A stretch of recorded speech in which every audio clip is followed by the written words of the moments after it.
What is happening? I think I turned it down enough this time. This is Whiskey with an Agent. We have, let's see, this is episode number 8. This is the downfall of Zillow. Zillow has been having a hard time with their iBuyer program. So we have myself, Jared, and we have Chris Neun from the Neun Group, and then we have a guest here with us, James Evans from the kilted team. I'm sorry. He is the kilted realtor of Winter He is Springs. the kilted realtor. Don't Hope I say didn't that too screw loud. up I might too get a bad. cease and desist from NAR. Uh-oh. Sorry, that's true. That's true. That's true. I that, never spoke there. What's, That's why I changed it to kilted team. Yeah, there you go. Sorry. Oh, because you can't be the kilted realtor. They don't Correct. like that? Gotcha. The realtor. Yeah. Yep. Well, real quick, you can, let's get our social stuff out of the way. You can find me on Facebook. You can go to Facebook and look for JDA Homes. You can also find me on YouTube. I do quite a bit of, quite a few videos. I do a monthly report every month. And you can go to YouTube, find me there. Search JDA Florida Homes. And then, Chris, I'll let you take yours. Yep, you can find me on Facebook. I predominantly live and reside in Instagram, but you can find me there. I do have a YouTube presence. You can find me on LinkedIn, and a quick Google search. You'll find me anywhere. And then we have the one and only James Evans from the Kilted team. You can find him on Facebook if you go to Real Estate Kilt. That's CELT. So make sure you spell it correctly. What's going on, James? Yeah. Nothing much. Just excited to hang out with two fellow very savvy and intellectual realtors. Oh man, You're too kind, sir. Too kind. Too kind.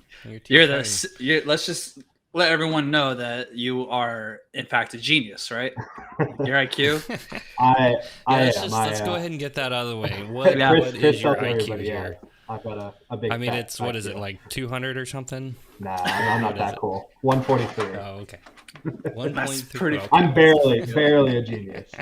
That's still smarter than me, sir. Yeah. Well, I think it's kind of like being a doctor. I mean, even if you get C's and D's in medical school, you're still a doctor, right? C's get degrees. That's right. C's get degrees. So,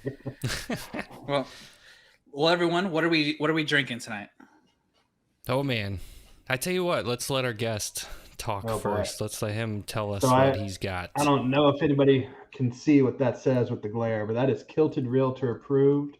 It is a Jack Daniel's single barrel rye. I thought you were gonna.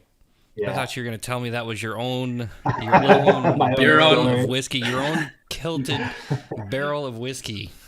No, I got this from a Jack Daniel's 5-course entree meal with a Jack Daniel's pairing. A wonderful client of mine brought me to all of these. She was the Jack Daniel's sales rep, and I miss her dearly. She moved down to Tampa, but yeah, I was getting. Fire. I was getting all kinds of Jack Daniel bottles. So I was drinking nothing but Jack for 8 years straight. So That's awesome. Nice. Actually, I haven't had that one.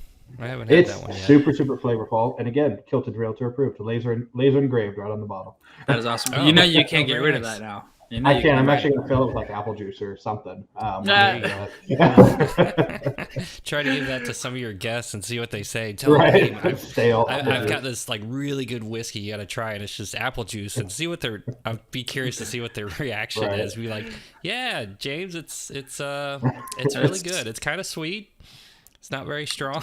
It's really sweet, actually. So I'll go next. What about you, Chris? So this is High West, a Midwinter Nights Dram.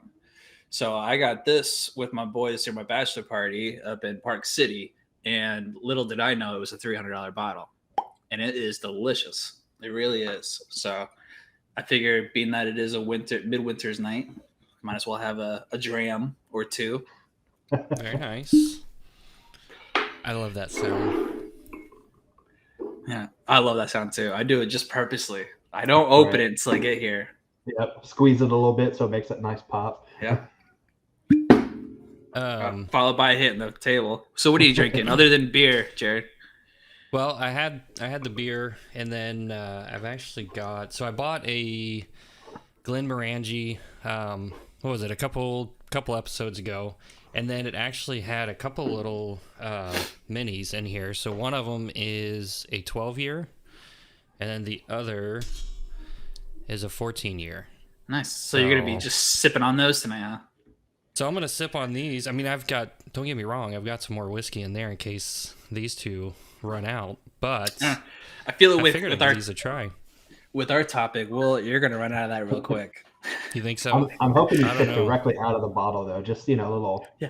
Make sure you get that pinky. Get the pinky up, sir. No. I got my nice Mickey pass holder. Yeah. We're not pass holders anymore, but I'll be sipping it out of this fancy cup. Very cool.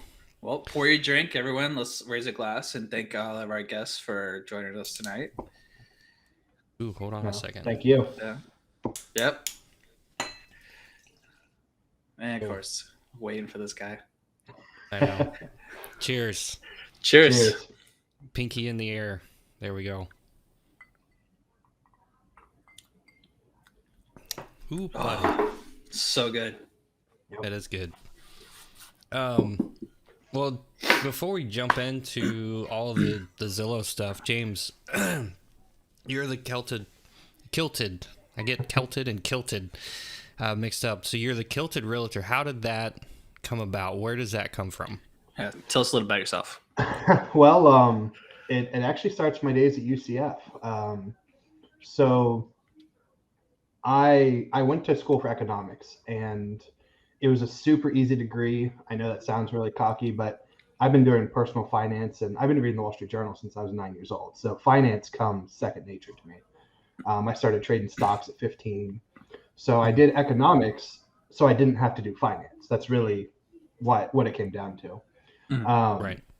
So I spent most of my time at UCF in the library learning about Irish history.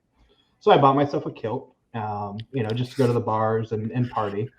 And Nice. Women love kilts, by the way. So when I wore it a lot because my buddies realized I was a way better pickup artist than they were.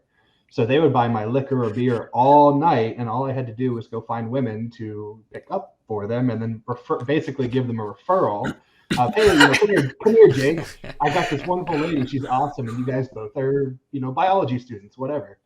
And I'd find that connection, and so I wore the kilt hat, and then through college, as my friends started graduating, they would always call me up. Hey, James, what do I do with my 401k? Should I do a 401k or a pension plan? And I got so sick of those questions that I started a personal finance blog called the Cash Flow Kilt. So then I'm 27 years old. I get my real estate license. And I was like, why is somebody going to use some stupid 27-year-old with no life experience? And I said, well, they're going to use me because I'm awesome at what I do. And I got them to talk to me by wearing a kilt. It was the icebreaker. And that's how I started with the real estate kilt. And then as I partnered up with my best friend from 5th grade, we became the kilted team. Oh, that's awesome. That's awesome. So do you have any Scottish descent, or is that just did that idea kind of come from that, or was it just strictly a college thing? You just kind of said, you know what, I'm going to wear a kilt. So believe it or not, I've been called the big burly man since middle school. Okay. I went into high school at 6'3", 300 pounds. So I have always been bigger than everybody else. Okay. And so I've always been the big burly man, the big burly Celt. Actually, if you want to find me on Xbox, it's Big Burly Celt. So that's just what people called me. So that's why Cash Flow Celt came real easy. And then with the kilt, it made sense. It meshed with the brand that my sphere and friends already knew. Yeah, but do you actually have lineage too? I mean, or is the red? Do you dye it? Like what? No, this is all natural. All natural. I actually used to be a little ginger, and then I had back surgery, and anesthesia can actually change your hair color. Oh crap! I don't know. But I used to be a ginger, now I'm a brunette. But so but it kept the beard. The beard stayed alive, which is great. Yeah, so it affects testosterone and estrogen differently. And your beard is actually, if I remember the science right, your beard is grown through estrogen, not testosterone. Wow. Yeah, interesting. But your hair is growing That through is testosterone. very interesting. Yeah, if I got the science right, some medical student's gonna kick my ass later, but we'll see. Yeah, right. There's There's nobody, a medical student I'm, watching. Call us out. nobody in med school watching this thing. Yeah. They're But no, all studying to. I'm mostly Irish, and then I do have Scottish and English, and all of the other countries in the great UK. So Very cool. That is so cool. Very cool. Man, I Cheers wish I to had a that, cool man. story like that. Yeah, I do not. I don't. lineage I is mean, right here. I had a beard. I had a beard last year, but that was only because I wasn't flying and I could grow a beard, and then I had to shave it. yeah, So I haven't about as shaved cool this as in it- like 4 years. Yeah. All right, what's your oil Man. treatment? What's your regimen? What's your regimen? So I mostly use vanilla and macadamia oil. Uh-huh. I won't buy any kind of shampoo that doesn't have macadamia oil in it. So, Okay, but all hair is different, so you got to try out your nuts, so to speak. I gotcha. Right. Yeah, usually I'm growing mine out from November 1st. I do like a no shave, and then I grow it all the way out to March. And so, but this year, being I'm getting married this coming week, I can't. I got to keep it. I got to keep it trimmed for the most part. If she can't like you rugged, she can't love you at all. Oh, this is what she Yeah. wants. She wants this, and she actually when we first met was in January. So I had a full beard, like I had maybe a quarter of what you had, James. And so it was a good beard. And so she actually really likes the beard, but like for wedding purposes, like it can't be during this like mid stage, like just of like weird growth. Like it needs to be either the full beard or it needs to be a tamed beard. So. But I always, Meanwhile, this is about 2 weeks for me. No, I'm just kidding. Yeah, that's like my 7:00 a.m. shadow. yeah. Seriously. So you haven't shaved in 4 years. And entirely, yeah. So I shaved. Yeah. Actually, it's probably been longer than that. I think I shaved my first year, second year when I worked for the sheriff's office, and that was 2015 area. So it's been longer than Wow. Yep. So you probably have like a wicked tan line, just paler than pale underneath. I'm sure. The last time I shaved, it was middle of summer, and I walked outside, and Florida 100-degree heat, and I was like, "Oh my gosh, it's so cold." That's the weirdest thing. It really is when you actually shave to the bare face, and after having a beard for a long time, oh my god! Like the slightest breeze, you're like, "Whoo, open the window." I was freezing in 100-degree weather. Yep. Yeah. It's wild. I bet. Well, real quick, I haven't seen any comments yet, so we've got some people watching, so let us know what you are drinking. If you're drinking water, that's fine. If you're drinking whiskey, beer, some sort of soda, or whatever you're drinking, let us know in the comments. We're always curious to hear what everybody's drinking while they're watching this, because we need to know what kind of shenanigans we're going to get into tonight. And we're going to get into some shenanigans. More entertaining by, if you stay and watch the whole show, it's probably going to be more entertaining towards the end of the show. And if I have to, I'm going to cut the show if it gets too crazy, because I've already been talking to these guys earlier today, and I'm nervous. So just stick around and see if I'm going to have if I, I'm going to keep recording, but the live stream is going to go, because we might have to edit some stuff out if it gets too crazy. Nah, man. Oh, come on, we'll do Janet Joplin Super Bowl over here. What's that? We'll do the Janet Joplin Super Bowl over here. Oh, or no, Janet Jackson. Janet Jackson. There you go. That's what you're thinking. The other J. Yeah. Yeah, Joplin's a little bit older than that. Yeah. Not as risky. Yeah. Right. Maybe. That's what Jared grew up on. Janet Jackson. Joplin. No, Joplin. Joplin. Yeah. No, I'm not quite. Janis Joplin. Not that old. I'm just joshing you, brother. I'm 41. I know who she is though, but anywho, moving on. So before, we're already 20 minutes into this, guys. See how time flies, and we're just talking about beards, kilts, and whiskey. Well, Celts and kilts and whiskey and beards But tonight's episode, we're going to be talking about the iBuyer program, and specifically what happened to Zillow And that's why we have James here, because James actually has been following this pretty closely. I mean, a little bit more closely than I have, Chris. I don't know how much you've been paying attention to it, but I mean, it's definitely an important part of real estate, and you know, we keep intact. But I think James, you've kind of dove. You've jumped into this kind of head first, and you know, really been following a lot of stuff that's been going on. Is that something that is? This whole thing is the iBuyer program. Is that something that had interested you, or were you following it because, or why were you, following it? So I have viewed Zillow as for a very long time, and Chris, you've known me a while. I've done panels within our brokerage even on the threat that Zillow posed to realtors, traditional realtors today. And I've been speaking on this for 5 years within fellow realtors. And Zillow posed a problem because they have all of the eyeballs, right?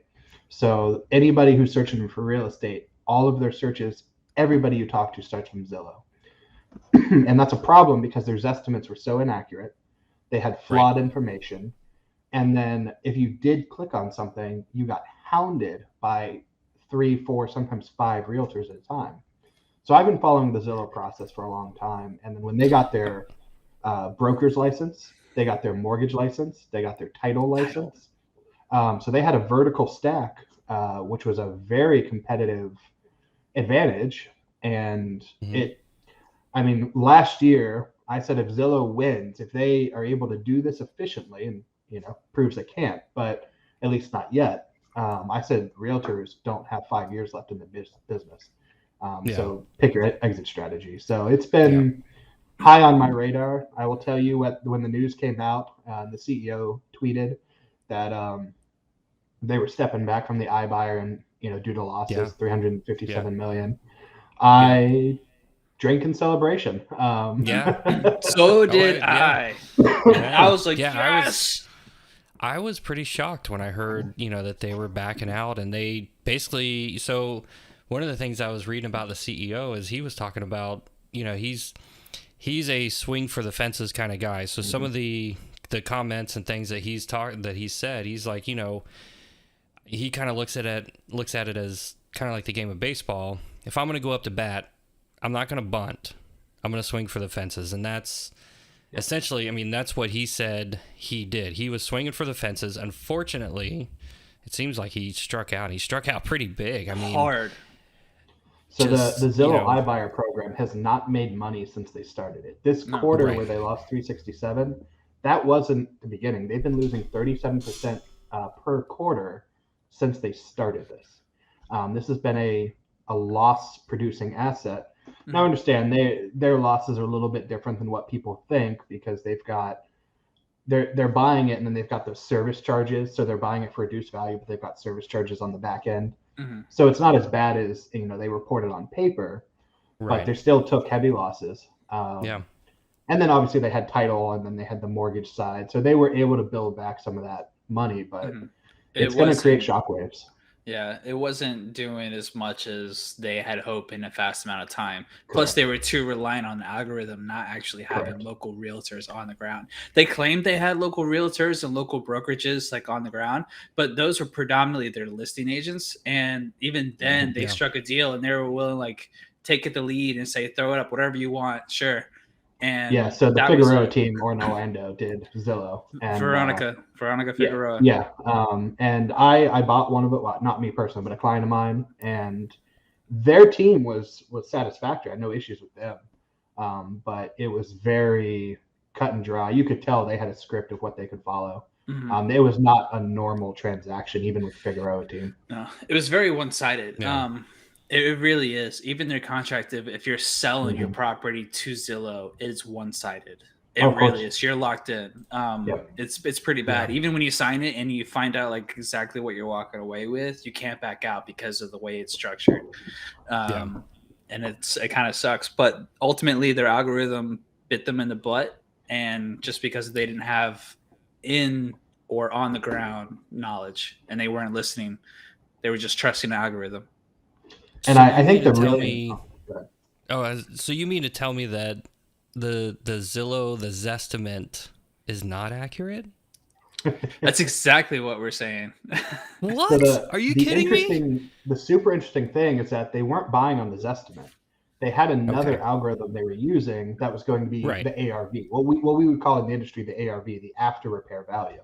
Right. Um, and so it was a different algorithm than the Zestimate, but it really, to Chris's point, it was important for realtors to realize that we're able to predict that more accurately because we know our markets. And a computer just taking all of the comparables, it wasn't able to do it on the future scale. Even on the present scale, it failed on the present Right. scale in Orlando by 12%. Yeah. Zillow That's published that they significant. were wrong by Yeah. plus or minus 12%. That's a Yeah. range of 24%. Yeah. Yeah, that's Exactly. massive. Exactly. Yeah. And in statistics, if it's outside of 2% confidence, it's not worth it. Yeah, So, because Right. everything is selling at the 99% to as much as 102%, mhm. Yes. Yeah. in terms of our market. So if you have a differential of 12% north and south, 24% total, you're Mm-hmm. off. You Yeah. are Yes. off. Yeah. I mean, we can't make a living. You and I, us three, we couldn't go out and say, hey, I'm going to market your home from 12% high to 12% low. I mean, we wouldn't be in No. business. Nope. You No. just, you Yeah. can't do Clients get that. mad if you're longer than a 10K range. I mean, Yes. Yeah. Yeah. Which is, yeah, I mean, so we have to be pretty accurate, and that's how we make money. And Zillow, They try to make money. they tried and they couldn't do the same thing that actual humans do by evaluating and estimating what the home's value is based on other homes that are for sale and a number of other things. You just can't put put an algorithm, you can't put a formula on that. not There's Yeah. there's Not yet. there's too many variables that go into it. As well as the volatility of the market, and also the changing of the season has a lot to do with it. So their algorithm is projecting to continue to go up, but did they forget to calculate that school starts in August? So there's going to be a lull for at least a solid month for everyone to generate a routine, and then it's going to go. You're going to have a little bit of an uptick during that October, November, but then what happens right at that point? You got holidays. No one's buying, no one's selling. Everyone's going to hold on. They're going to wait till January. And that's why you see on average, because we just went over this, Jared, that on average 10 to 11,000 sellers list their property in the month of January. So you just saturate the market. So. Yeah, absolutely. I mean, so and we're kind of, I mean, we've kind of just jumped into the actual iBuyer, talking about Zillow and talking about everything, but there might be some people that watch this that they're like, what the heck what does that mean, iBuyer? Like, what is Zillow doing? We didn't cover that yet. So, essentially iBuyer is a big company like Zillow who's coming in and looking, they're pretty, are they actually calling the homeowner? I mean, how does that, do you know what that process is? Yeah. So I'm not, they, like I said, everybody's on Zillow, right? So every single email address gets tied through data parsing. So when you're on Google, Right. all of your Yep. information from Facebook or whatever, these different, call them 12, 15, 30 sources, they get parsed together and they're sold as an informational packet to companies like Zillow. So Yeah. when you log in and claim your house on Zillow, they already have your email address. Or vice versa. They have your email address and they can tie that to your name, which they can tie to the property appraiser. So I know for a fact they were doing mailers just like a realtor would. They were using their traditional method of sending out home valuations via email. And I know a couple people got calls, especially in the high price, like San Francisco area. But for the most part, it was mailers and just, I mean, they get tens, hundreds of millions of views per month on their website. Oh yeah. Yeah. Yeah. So, It's insane. It's free money. Yeah.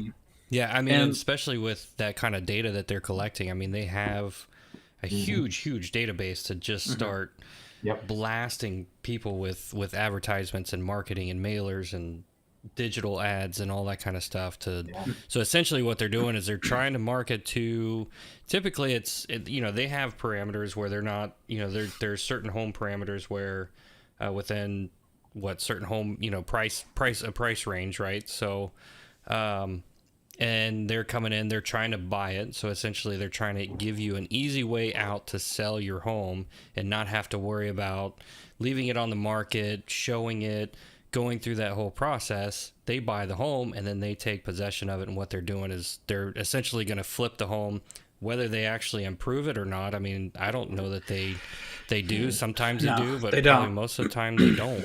No, it's carpet and paint. Yeah. So I mean, cheap carpet. They're just essentially just going to flip it, try to make, a few bucks on it and then move on. So, but that's essentially what the iBuyer program is. And it's not just Zillow. There's a few other companies out there. I mean, Open Door, OfferPad, Redfin. There was Purple Bricks, but they went bankrupt. Yep. Which one? Purple Bricks out of the UK. Mm-hmm. Oh, okay. I didn't see a lot of them, but they're there. Yeah, so it's not just Zillow. It's, there's multiple companies doing this, but Zillow is the one that's been in the news because they're the ones that said, stop, we're not doing it anymore. We're shutting down that whole department.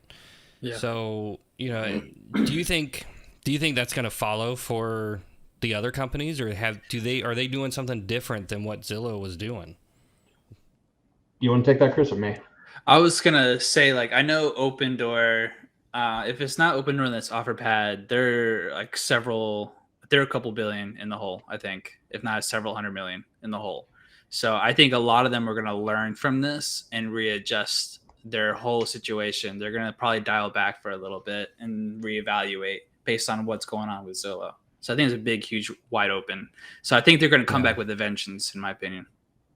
Yeah. I think it's important to point out too, though, that these iBuyers have been around forever, right? So we all remember back in the 90s, UGG buys ugly houses, right? Mm-hmm. That was an iBuyer. At the end of the day, that was just an iBuyer. Sell us your crappy home that you don't want to work on. Right. So Open Door and OfferPad, I mean, they've all been operating at a loss. Zillow, all of them, they all operated on quarterly loss. They're all publicly traded companies, so they can't hide it. Yeah. Would you say it's a market share? It's just all about market share? I think for Zillow it was market share. I genuinely believe the business plan for Zillow was, we're going to buy the market share by charging low service fees as well as paying market price or higher. And all that's going to do is familiarize the consumer with getting rid of the realtor, right? Let's do this all digitally, and that gets rid of the realtor. And that way in the future, we make money, right? Lose the money today to make the money tomorrow by Amazoning the industry, right? So, which I think is preposterous. I absolutely think it's preposterous. Like a one-stop shop for homes. It's just it's not good for the consumer. It's not good for the consumer at all. And then eventually they're going to be trying to deliver homes with drones or something. It's just, that's not going to work.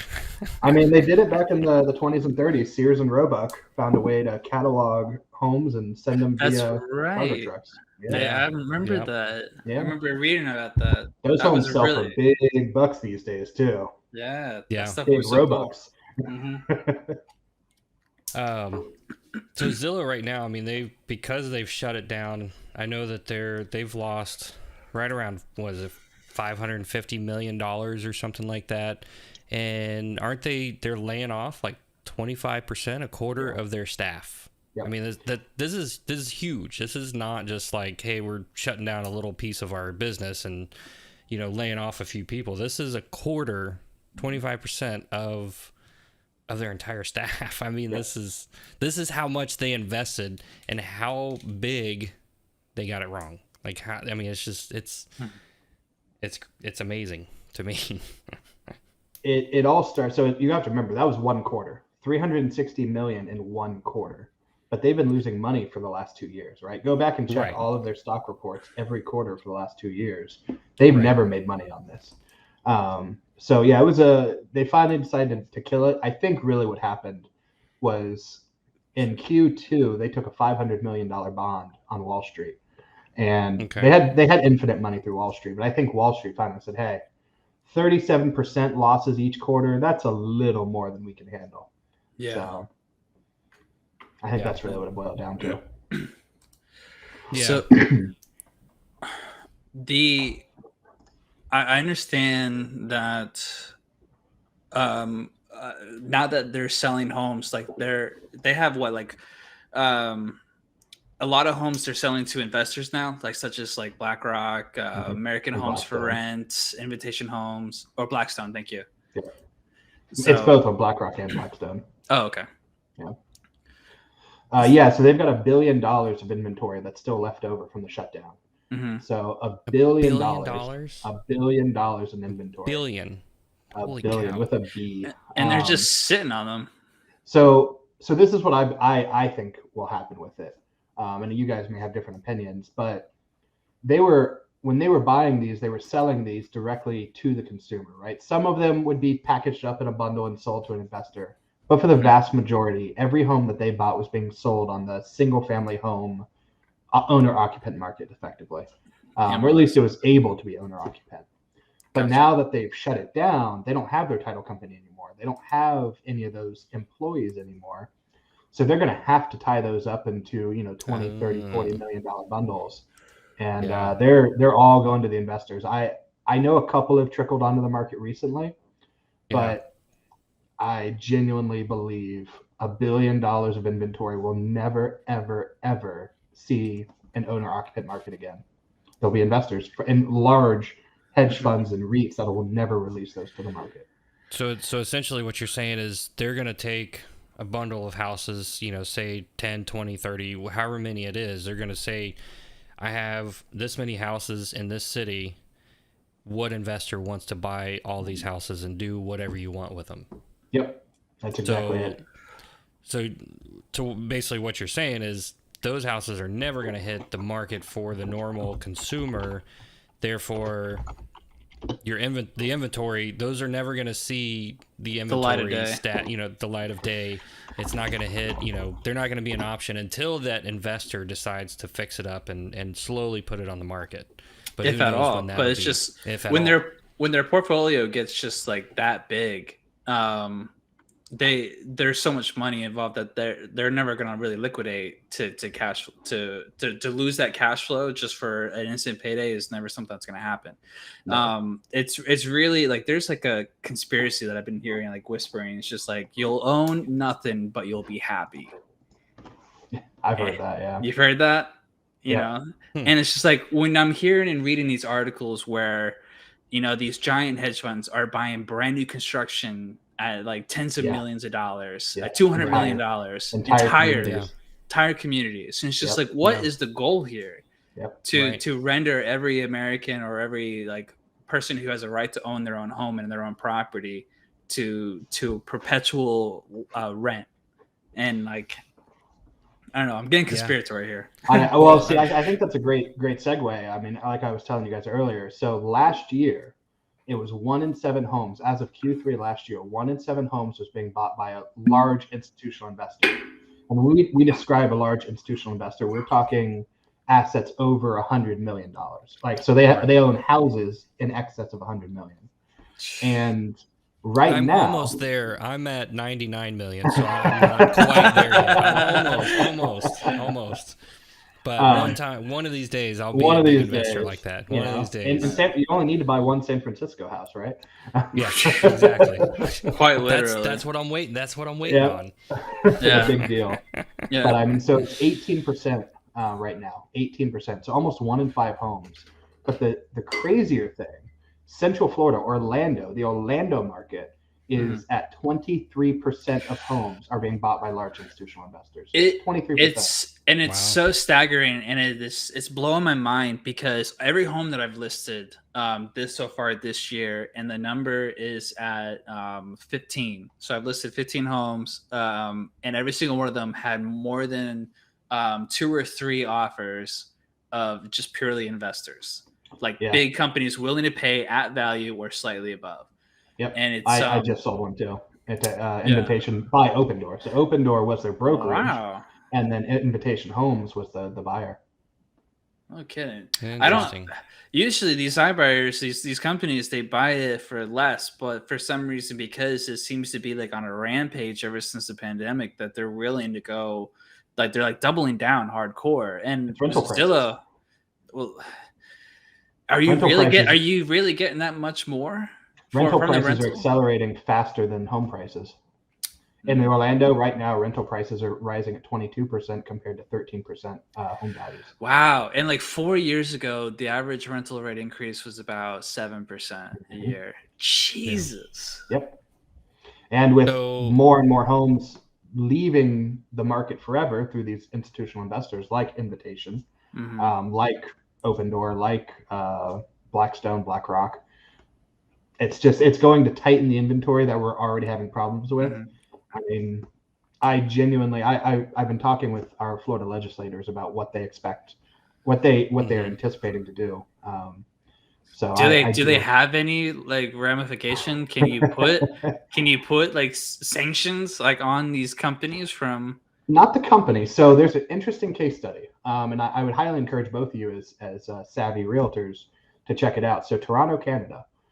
Toronto, Canada had 1 in 3 homes being bought by the Chinese. So take it back a few years when Hong Kong, remember they got their independence a couple years ago, and all of that money that was under Chinese control immediately exit the country because in the way their agreement works, it goes back and forth between independent English and Chinese control. So all of the money flooded to Canada, particularly Toronto and Vancouver, British Columbia. I'm sorry. So Toronto's home prices went from 484,000, and in 2 years, the median price was 2.4 million. That's nuts. And so the government actually came in and said, if you own more than 10 doors and you have assets of more than 100 million or whatever, we're going to charge you a tax.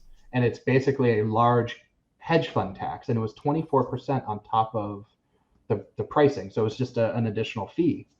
And that dropped the price down from 2.4 to 1.6. So that's just one case study, and that did it in 1 year. So one case study, I brought it up to our state legislatures. I brought it up in changing how the Sadowski Fund works. But there's really nothing in the works in our Florida government to ameliorate the problem. Fuck. Interesting. Well, we've had a few comments. Jared, is that what you're going to lead into? Yeah, well, I mean, the one here, so I mean, we're talking about, these big investors buying up all these homes and everything. So Justin Allen, I mean, he comments here, they don't want people to own houses. They want Americans to rent forever, which as an investor, having renters is great. As an individual, renting can be great. We did an episode of Rent versus own. own. Was that, Chris? Yeah, rent versus own. I think it was like episode 2 or 3, or 3 or 4. One of those. We kind of compared the two, and there's definitely some pros and cons to renting, but there's a lot more pros, I think, to owning a home, depending on what your situation is. But I mean, do you think that's kind of what their plan is? I mean, is that it's starting to look like it. I mean, so it's like playing like hangman or like try to Pictionary or something. The more the picture starts being drawn out, the more you see the writing on the wall.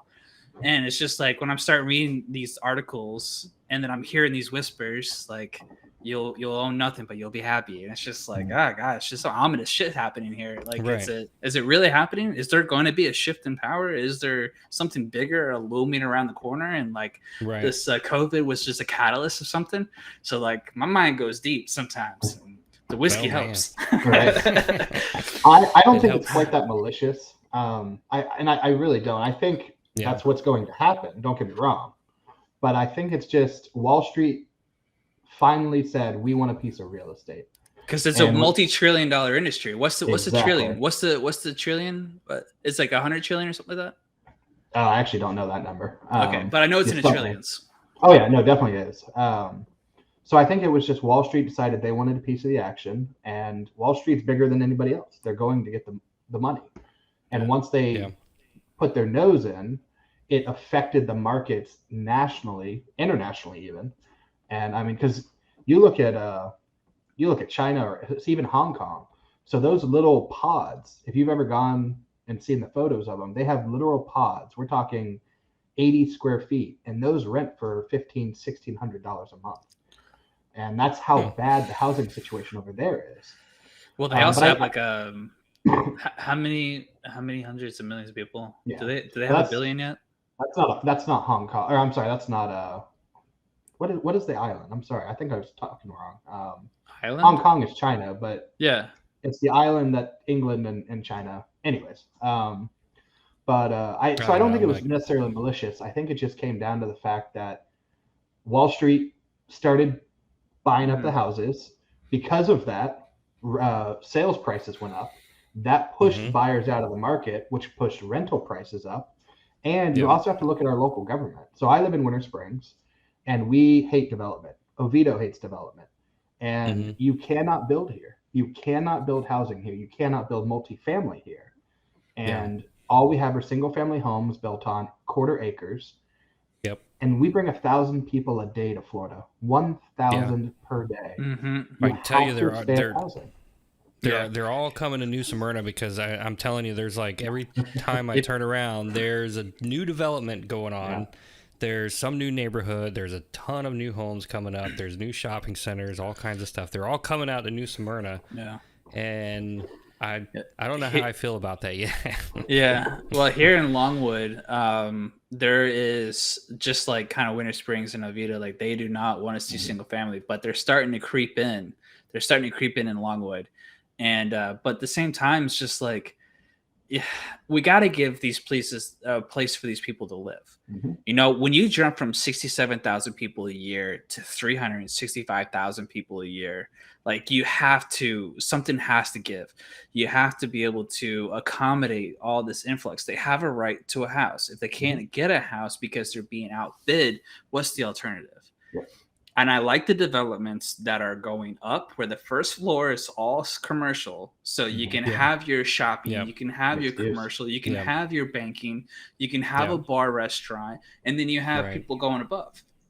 Like that is a great accommodation because the more you build out, it's more environmental impact and therefore more taxes. So if you build up, it's less environmental environmental impact, and you also reduce the carbon footprint in my mind because you're not bringing more cars into the spot.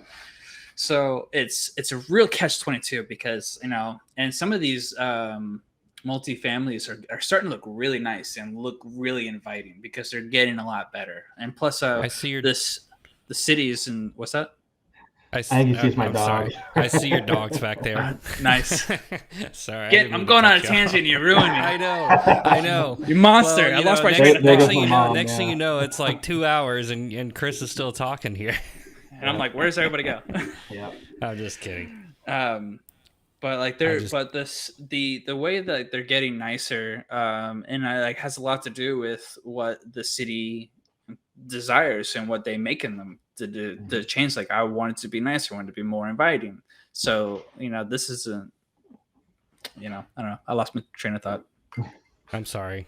Yeah, no, I did that. It does have to come with government though, and it's really unfair. I mean, people like Chris said, people want to move here and they have the right. That's the American privilege, is to go wherever you want. Yeah, right. Yeah. And that's all that everybody wants. It's just a right to a fair housing and an affordable housing. Like that's what we want. And surprisingly, from year over year, the amount of people who are selling their houses is still going up. So there's actually still more people selling their houses. It's just the demand is just like 10 times what the market can handle. And that's the unfortunate thing that's driving the prices. But so let's see. I was going to say someone else comment. Poor Debbie Allison just wants to know about if it's better to remodel or move. That's a different topic, Debbie. I'm sorry. But Chadwick Allison, has Joanne shared his statement? You will own nothing but happily come from the Great Reset. Oh, I've been hearing theories about that too, the Great Reset. And he said you will own nothing is what he was trying to say, because he corrected in the next comment. But you will own nothing and be happy. It comes from the Great Reset. Reset. I'm not. Okay. I'm not familiar. I've heard the Great Reset, but I don't know nothing about it. Yeah. One other piece I think we should bring up as well. New construction after the Great Recession died, right? So remember, a million homes a year is status quo. That just keeps us where we should be on a yearly basis. But after the Great Recession, they were only building 100,000 homes. Only 100,000 permits were pulled per year until 2015, when we finally hit 500,000. This year, 2021, is the first year since 2008 that we will hit 1 million homes. Yep. So we have an inventory shortage over a decade. And I actually was looking into this as well, and I'm glad you brought that up, James, is that new construction surprisingly drives like the market. Like, because the 2008 crash, like there was a super influx of new construction. They were building at too high of a rate. So there was an influx, 1.5 million. And so, and on top of that, you had the lenders who were doing shady shit all year long and with doing the smiles and bragging about it. And so that then we had a collapse, and then we had the lull, just like James said. And now we're in a huge deficit. There is, we are about 3 to 5 years, I think, James, if that number is correct, behind on our new construction. For the first time this past year, there's an actual surplus of homes, so like, or an increase of new construction. And if we can continue that projection, we should be able to level out and then starting to be able to normalize in about 3 to 5 years. Does that sound about right, James? I think it's like 5 to 8, actually. I think that corrected. Oh, shit. But I want to, Justin Allen just asked, is that 1 million homes in Florida? No, that's 1 million nationally. Yeah. So that's 1 million building permits pulled per year nationally. Not just Florida. So I want to say Florida is like, what, 180,000 a year or something? Yeah, I was going to say just roughly, just shy of 200. And that's, it's still not enough. You know, especially when you have 365,000 people moving. And if you have all this new construction that can accommodate these people, everyone's going to downsize. People are going to upgrade, which brings more homes available for the market. But when you don't have that, then there's a huge stagnant, and these investors are taking advantage of that. For sure. Yeah. In my opinion. And actually, we were totally wrong. Actually, no. So between 2015 and 2020, Florida issued 800,000 total building permits. So that's 800,000 for still under. Yeah. Still under. Yeah. I thought I read an article that 160 a year. I thought I read an article that we hit like 1.2, unless that was so NAR. that's the national. That was NAR. But that floats every quarter. So at the beginning of the year it was 1.2. Now it's down to like 1.1 something. Okay. So I've got a buddy who's in the National Builders Association, so I follow him. Nice. That's pretty cool. That's good to know. You have him on standby for I actually probably could. Okay. He ran for state house a couple years ago, so he's a good dude. Nice. Dude. Oh, nice. Very so cool. Zillow, what's next for Zillow? Like, there's lawsuits that are starting to come out. There's construction or contractor lawsuits, and there's also lawsuits from the sellers that they're breaking contract with. So James, like, what's starting to come out now regarding these lawsuits? I'll let Jared go first. Before we jump into that, I want to talk about what. So I mean, we know that Zillow was coming in, and all these iBuyer people were coming in to buy all these homes. Like, what is their ultimate goal? Was it to take over the market, to get rid of real estate agents? Was it to control the market? Was it to own all these houses and rent them out? Like because Zillow owns Trulia, right? So they have a rental program or a rental platform that they can push, that they can push all these homes to. So, I mean, what was their plan to, once they started acquiring all these homes? Obviously they were going to try to sell some of them, but I can't imagine they were just going to flip every single one of them and get rid of them. But so what do you think their ultimate goal was before they tanked and they shut down this program? Because we still have those other iBuyer companies that are coming in, and I'm a little nervous about what they're planning to do now that they've kind of seen Zillow test the waters and where they failed, where are these other iBuyers going to come in, and how is that still going to change the market? I mean, Zillow's out, they've stepped out, but we still have other ones, and so we can't just kind of turn a blind eye to the other ones just because Zillow dropped off. So how is that going to change the market? And what's their plan that's coming up? I mean, what do you guys think? So first, I actually want to hit Debbie Allison if you want to put her comment on the screen. She has an excellent question. Okay. So Zillow has $1 billion in inventory that they've got to sell, right? So isn't that going to crash the market or at least make the pricing go down? And right. I would absolutely say no, Debbie. So first, let me read this. Let me read this question real quick. Debbie Allison said, on the flip side, if these companies decide to dump these homes, would it not depress the market and the home prices in Florida? I agree. It's not. I agree with James. It's not going to do it. So first and foremost, Zillow is going to sell most of that $1 billion to people that will never even see the market. They're just going to be rentals through BlackRock, right? So let's say it's 500 million of the $1 billion. So they're only going to sell 500 million on that overall market. Remember, that's national numbers. 500 million on the national. Even if they offloaded that just in Florida, that still would keep us. We're what? 4 months behind on inventory. So that wouldn't even add 2 months probably. No, not even, because in Central Florida alone, there was only 500 and 500 homes. We're at 1.2 months of inventory. So to give an idea, I love to break this down. When realtors talk about inventory, months of inventory, what we're saying is if nobody else put their home on the market, how long would it take for every single home on the market to be gone? Yep. And right now it's 1.2 months. So that's the current absorption rate. Correct. And that's so Debbie, go ahead. That's for the state of Florida. I mean, if you get into specific counties, in some counties it's even less than a month. I mean, sometimes 0.8, 0.7. Yeah. So, we're talking about the state of Florida. I don't know what it is nationally, but you just have to understand for the state of Florida, it's 1.3, but in your particular county, it might be even a little bit less than 1 month. And that's pretty scary.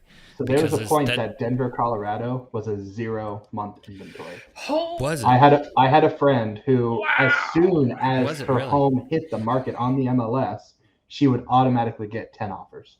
Oh my God. So she could not even put a sign in the ground in Denver, Colorado. And to that point, they had their pricing appreciated almost 20% that year. So, talk about days on market. So, as of October, because we get our information in the rears, right? All right. So, November's information doesn't come out until like the 15th or so of December. So we're stuck on October, and this is from NAR. For the nation, it is now 18 days on market for the nation. Yeah. First-time home buyers have decreased from 32% to 29%. On average, the number of offers received on the most recent closed sales is 3.6. That got as high as like 5.2 this year, which is wild for the nation. And so the average number of clients taken home by a tour by a single agent is 4.1. It's kind of like fluttered, but it's quite wild to know that the median days that was like in the 60s or 70s is now down to 18. And in Central Florida, I think it's 16, if not less. I'm selling homes in 4 days. I don't know about you guys. So I put them on market on Thursday, and we have offers Thursday and Friday, but we don't go pending till Sunday because I want the weekend showings. I do the same thing, 100%. Yep. So we could have sold it on Friday, 1 day on the market, but we wait till the third day on Sunday. Yeah, because I want the offers to come through to see what can be given. At the end of the day, we all want to be ethical, right? And most people work a 9 to 5, Monday to Friday, and we want those people to tour the homes. We really do. Yeah, that's 100%. We don't take the first offer generally. We would say like, well, let's see what happens, because a lot of those first offers are people who haven't really seen the house yet. They're sight unseen, and they're honestly typically investors. Yeah. That's the reality of it. Yeah. And Justin said here, half the rentals properties on Zillow is a scam. I found 3 scams of rentals being on Zillow when I moved to Florida. And that's very true. It's because anyone can claim a property on Zillow without proving any proof whatsoever. I can go in and claim my entire neighborhood if I wanted to. Yeah. And then it's easy to take previous, because Zillow is notorious for keeping previous pictures from listings and using that towards homes that are like say pre-foreclosure to make it seem like it was an actual for sale property for you to contact them and for them to generate a lead. But anybody can do like a rental on Zillow and use old photos or even go through rental property like such as BlackRock or Invitation Homes and take those photos, screenshot, upload them, and create a fake profile as a rental. If it looks too good to be true, call your favorite realtor and they'll help you out.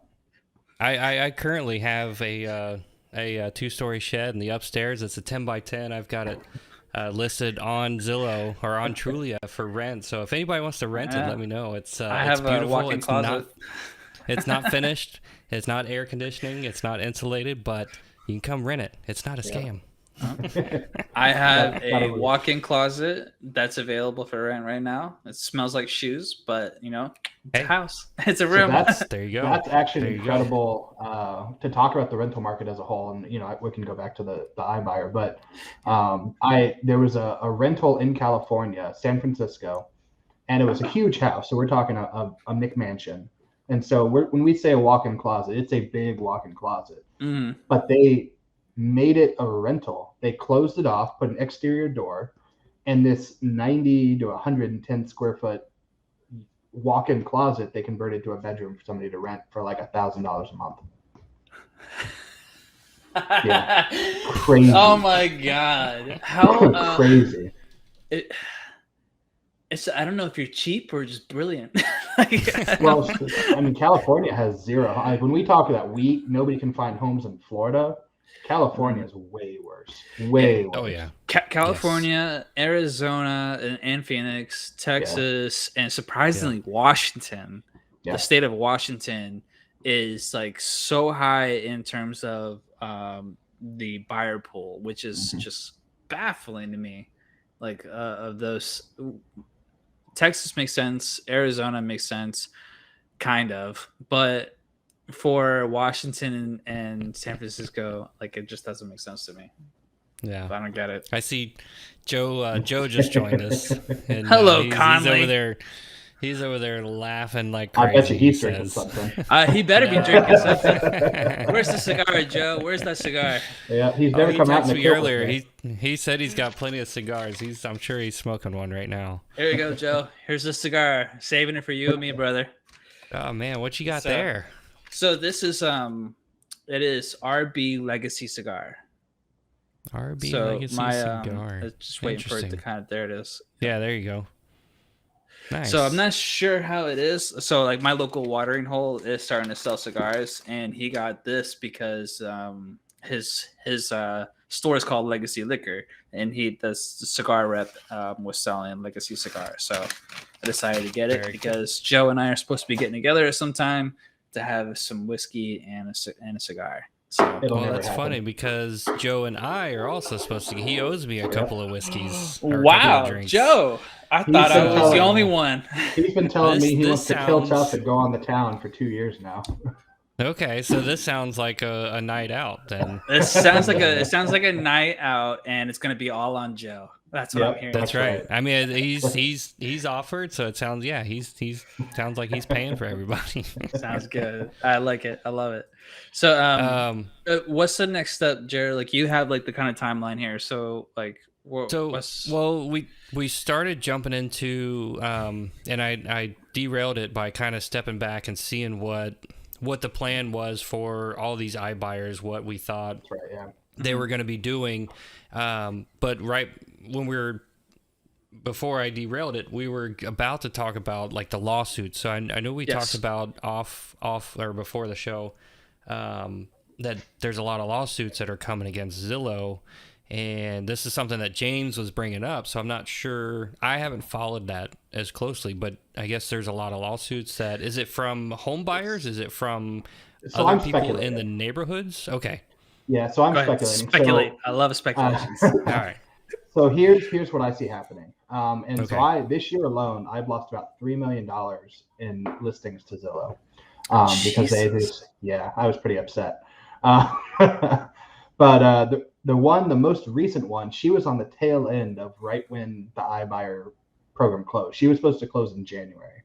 Mm-hmm. And if you guys are on Lab Coat Agents, if you're not a realtor, you can't join this Facebook group. But if you are a realtor, you need to be on Lab Coat Agents. You'll see quite a few posts of people saying, hey, I've got friends who Zillow's calling them up asking to terminate the contract. And so my anecdotal, my soon-to-be seller in Oviedo, she got a call from Zillow and said, hey, we want to terminate the contract and we'll give you, $3,000. And she said, that's absolutely insulting. Like, I've spent more money than that just trying to move to North Carolina. And so they offered her $7,000. So I sent her some information and she ended up getting $13,000 out of them. And I was so proud Wow. of her. That So is amazing. Good for her. I am happy to hear that. Stick it, twist it, just pull it out. So what you're seeing all around the country is they're terminating these contracts because they just want to back out. Now, as we know, if a buyer just cold feet and walks away, typically the seller gets the escrow and that's about it. A seller could sue for specific performance. And I'm not a lawyer, by the way.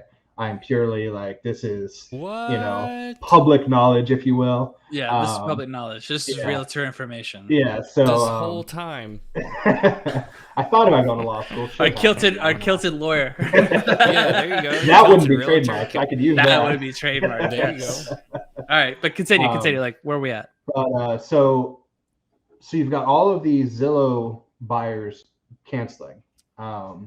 Now, if you recall, Lennar was the first one to pick up Zillow as their preferred partner. So every single Lennar community you went in, especially if they're paying 0% commission to a realtor, right on big fat, like on the door, you can sell your home with Zillow. And they told you in the contract, you can sell your home with Zillow and we'll guarantee the sale, right? You can move in when the home's done. You get to live in your home today and move in tomorrow. So what you're seeing now, Zillow's canceling all those contracts. So those homes that had a loan contingency on the new construction just failed their loan contingency due to the sale of their current home. And so what I expect to see is those buyers lose those $10,000, $15,000, $20,000 deposits on the new construction because now they can't buy. They've failed their loan contingency. And the new construction, the seller is going to then sell that house for a higher number, and they're going to be out their escrow, and they will end up suing Zillow over the issue on that. Okay, so that's my speculation. So let's take it back real quick because I want to make sure I understand because the whiskey's kicking in. So people are going into Lennar and they're buying these homes and they're turning around and it's selling it instantly to Zillow. No. So I'm Joe Buyer, right? Okay. I walk into your development, the Neun Oaks, right? And I want to buy a home in Neun Oaks. Right. And you say, listen, James, I got you, brother. Mm-hmm. Go under contract with me today. Yep. We will have the loan. You'll go through my preferred lender. I'll give you the closing costs just like usual. But instead of using a realtor, because that's unfamiliar, that could be a problem. You may have to rent. Why don't you just sell it through my buddy Zillow, sell your current home today with Zillow, and you can live in that home up until we get the certificate of occupancy and you can move into our home. Okay. Now, Zillow just stopped their program and canceled that buyer contract.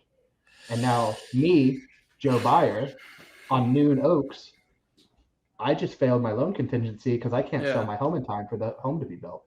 The thing is, like, Lennar is the one that's like offering that to them. So I can see what you're saying. That's caveat emptor. That's buyer beware. Oh, God. Those contracts are ironclad. New construction is 24 pages of we own you. Yes, it really is. Like, it's anywhere. I have never seen a contract shorter than 20 pages for a new construction. I don't think people understand how structured and ironclad a new construction contract is. It is. They have the right. They can tell you it's going to be built in December, but they have 5 years that they have to build that home in. Yeah. 5 years. Yep. They have to try to build it with due diligence and faithful for 2 years. They get 2 years off the bat to try to build that home. Yep. They can tell you May, And but it may be December. There's literally like damn near zero out clause for a buyer in new construction. And I've helped a lot of new construction like buyers, and I see like pretty much the same language. Like you're in this, it's one-sided. And I tell a lot of my buyers before going into that, it's just like, listen, like these things are one-sided. Like, and so much of the language I read it and I'm like, I hate it. Like Can't do anything about it's why it's important. There's literally nothing we can do about it. It's important. That's why you use a realtor though. And this is super, super big for anybody out there thinking about new construction. I, Chris, Jared, we all understand that new construction contracts are super one-sided. But I have a personal relationship with multiple communities, multiple sellers. Like I love Dream Finders. I own stock in Dream Finders. Let me say that, disclosure, SEC. He's being paid by them. Yeah, so please don't sue me, SEC. I do own stock in Dream Finders, but they don't not watch enough this. to really make any money. But you disclosed it. You disclosed it. Yeah, I love them as a company though. They are a Florida-based, out of Jacksonville, amazing company. And I had a buyer who absolutely broke the terms of the agreement. And because of my personal relationship with that company, they totally refunded their entire escrow. Wow. Cool. And that under the is contract, they should have kicked them to the curb and kept their money. That's rare. That's extremely rare. It's not when you have contacts. That's not the only story of that. So that's why it's important to use a realtor for new construction, because they will have, hopefully, and ask them. That's a fair question. Do you actually know this company? Like, do you have connections in it? And if they're telling you no, and that's okay, let that realtor, if that's your favorite realtor, let them refer you to somebody who has those contacts. So, that's my 2 cents. Better hold your tongue, sir. Hey, I'm assuming you got contacts. I don't have contacts for. I mean, I do have contacts for new constructions. Like I do. Just go into the sales office and meet them. That's all you got to do. Go in there, make a conversation, bring them, cookies, take them out to lunch, whatever. That's all I did. I know you're very personal. You're one-on-one. Like you had a party earlier this year for everyone that you've done business with. Yep. And you're on top of your game, man. And being I that you are made in my politics, business drinking whiskey with friends. It's good. Hey, it's great. COVID killed me because I couldn't drink whiskey with my friends. Right. Well, why do you think I started this podcast? I mean, I was like, hey, so you can drink whiskey with us, sir. That's right. I can't drink whiskey alone. All right, I'll cheers to that. Drink whiskey with my friends. Exactly, whiskey with friends. I think there's probably beer a for my song horses. about that. There is whiskey. That's what it was. Yeah. Well, don't sing. Don't sing. I'm not gonna sing. Or maybe. I'm not gonna okay, sing. good. It's like just trying to remember. It's Willie Nelson. Willie Nelson. Beer for my friends. Whiskey. Whiskey for my friends. Beer for my horses. I think that's the name of the song. Yeah. I think that's right. Somebody will chime in and tell us that we're butchering it and it's completely incorrect. Yeah, well, Willie's a little bit before me. I'm not a big fan of country anyway, so. What? Yeah. Oh, don't be shocked. Don't be shocked. He's a closet country fan. Oh no. I'll listen to everything but country. Everything but country. Yeah. Can you imagine the kilted realtor just driving around his red Charger, just like Taylor Swift? Taylor Swift. There you go. I'm a huge Tay-Tay fan. That's right. Okay. Oh, so my Spotify. The whiskey's talking, everyone. Yeah. Oh no, I own all of their albums. I kid you not. Oh wow. I believe. And I was back since high school. Romeo and Juliet, all that good stuff. I'm not gonna lie, that was a good song. Yeah. So my Spotify just came in 37,000 minutes listened, 78 genres, 985 different artists. Weak numbers. Dang. I got 47,000. I got 47,000 minutes, and almost. How many genres? 78. 78. I'm in the hundreds. Dang. Yeah. I didn't even audio know you could file pull over here. stats. Yeah, it's your on Spotify. I love it. Where you been? Yeah, awesome. Seriously, you old man. I had no idea you could pull. I go there, and I'm like, hey, turn on something, and it plays, and then I move on. I didn't know he's you could like the pull. Why do I TikTokers need and to the look at? whippersnappers. I know. Why do I need to look at stats at what I listen to? Because it's fun. It's the it is same. It's the same song playing over and over. It's like some, Hank Williams Sr. song that just it's on repeat. So I mean, I think I have like one artist for like 40,000 minutes or whatever you guys said. I don't know. Yeah, I listened to Blink 182 for like 4,700 minutes last year. Did you hear their That's way too new many album minutes for Like- Blink 182. They put out a new album. I think it was actually last year. But it was awesome. I really liked it. Off to It was Spotify great. I go. Off the Spotify. Hey, I welcome go. to the Spotify Spotify podcast here. We're going to talk about our stats and what we listen to on Spotify for the rest of the podcast. For the next hour, you're going to hear That's about whiskey, our man. stats and That's what we like to whiskey. listen to on Weren't you saying something about Spotify. shenanigans? Something about Shenanigans. shenanigans. Lots of that a- shenanigans. And that's the is that cool another part. Is that another song you guys listen to? Shenanigans? Yes. So I got a couple of clients here. Shout out to Justin and Megan Allen watching us on the podcast while having a Oh, drink. sweet. That's Hey. right. Appreciate like you it. guys. Thank you so much Yeah. for chiming in. Cheers to that. Oh, dude, you're right. 9. That's Nine the new what? album. That's the Yes. album. It's called Yeah, 9. it's really good. I really like it. Oh, I- so it's funny. I didn't even know it was the album, but I've got almost all of it favorited already on my my playlist. Really? Yeah, I had no idea it was the new album, but yeah, like I really wish I hated you. That's probably my favorite song. I this year. really wish I hated you. Yeah. That's a good one. That's a good one. Yeah. Jared asked me not to sing, so here I am singing here. No. I like Black Rain. Black Rain Yeah. is a really good one. I don't know. I'm trying to pull up my genres here. I'm a big singer, so don't get me started. Uh-oh. Just keep so my favorite song I listened to 62 times. I I definitely don't listen know to I about Miss you. You more than that. Yeah. Man. That's just How do like you one even of my. access? I don't even know how to access Spotify. You just go to your home and it says 2021 Unwrapped is here, right at the top. Spotify. I'm a little. So I concerned listened to about what it's- I listened what to it's gonna 116 episodes of a podcast this year. At least you're learning something. Yes. Yes. Let's see here. I'm trying to find the genres because I know I'm in the hundreds.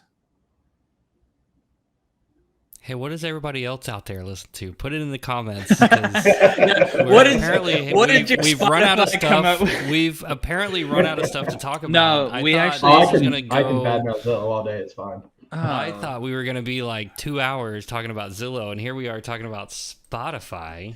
I didn't Okay, know how to so turn the whole I- thing. And I think actually, part of it is just I'm a little upset because I don't know how to find my stats now, and I'm looking for them, and I have no So, idea where If they're you at. open Zillow, it's oh my gosh. Open If you Zillow. open- Yeah. Zillow has my Spotify stats. Okay. That's They have everything else. Jeez, That's- they have everything everything. else. I only gave them my name, email, social, date of birth, driver's license number. I've only given them that. But Yeah. how did they get my Spotify? I don't. That's so weird. That's where Yeah, it just started. That's where it Open started. Spotify on your app, and it's the top It's header. right there. It's right Spotify there. It Wrap. says like 2021 wrap. Yeah, you also probably got an email on it. I don't did know. not. I don't. What's So, email James. again? It is a parrot kitchen morphed into smoke screens, morphed into internet. That sounds like a conspiracy theory. Yes, it is. So I actually only listened to 82 different genres this year, Hmm. but where were you at? 78, so we're not that far off. No, we're not that far off. Yeah. Let's see here. To this in the try. Anyways, Mike. back Yeah. back into onto real the estate Zillow, line. back into real estate line.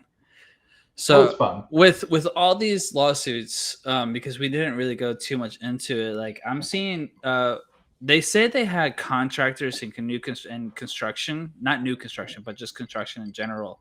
But where is the construction coming into play? Because every Zillow home, offer pad home, open door home I've ever walked into, it looks like shit. Like they didn't do anything except put a $1.05 carpet in, and then the shittiest coat of paint of like a neutral brown that I've ever seen. It's the worst shit ever. Like, so I'm gonna kick in real quick and say, Nar, if you're listening, we are not bad mouthing another realtor. We are absolutely not. Nope. So I'm but And I just found out last episode that NAR is short for National Association of Realtors, not gnarly. So for those of you thinking that NAR was for gnarly, it is not. see you, So Joe. carry on. So Like the disclaimer. Thank you for being our neutral party. I got there. you, fam. So the interesting thing about the Zillow is that they actually, by doing that, they excluded a third of the first-time home buyers, because it would take them 30 days to flip a home, and that means they can't sell to an FHA loan for another 60 days. Correct. And you see that on all of their listings. No FHA buyers until September 15th, and it's like July, Mm-hmm. And because all they did was put in carpet, it only took them 2 days to do it. So they really excluded a lot of first-time home buyers, and I think that was probably a poor decision on their part. Because let's again just reiterate is to everyone is that 32% of buyers are FHA first-time home buyers, but it's been recently reduced to 29% because of the way the market conditions are. Yep. Although they are still getting accepted, I just got 2 accepted actually, so it does happen. It just happy, man. We wrote a lot of offers. I can't even think of how many offers we wrote. Yeah, I have one buyer right now, and I'm starting to keep a tally of all the folders of all of the offers I've written, and no one's gonna really beat my buyers from last year.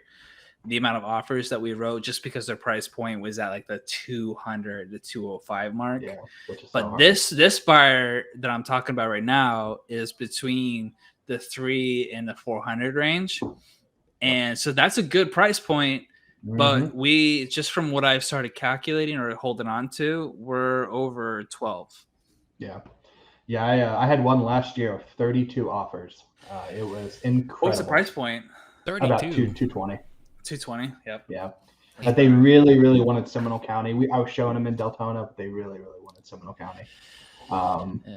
But yeah, I've got both my FHAs. Actually, we only wrote 3 offers on one and 4 on the other. So we were super excited to have that kind of low number for an FHA buyer. And one of them was a 350. I mean, the price we're on is 347 on our contract. Nice. So, in Deltona, no less. So wow. Holy crap. So it was, to lose out 3 times was very depressing. Yeah, the price point in Deltona is really getting up there, is it?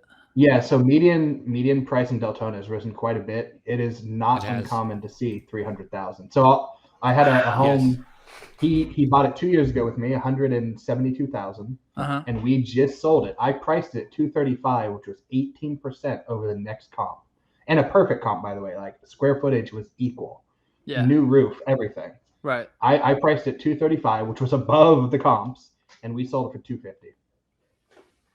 Yeah. So here last year, Deltona, the house, the market was honestly saying 235. Nothing was really updated, just beautifully maintained. Carpet, only tile you saw was in the bathrooms, in the wet areas. So the kitchen and the bathrooms. Everything else was carpet. Immaculate yard. Great brand new roof. The generator, just kind of give you the kind of a layout, but overall the kitchen and the bathrooms were essentially a kind of original, right? The market was saying 235. 30 offers, 4 days, sold it at 260. Yep. Bang. Yep.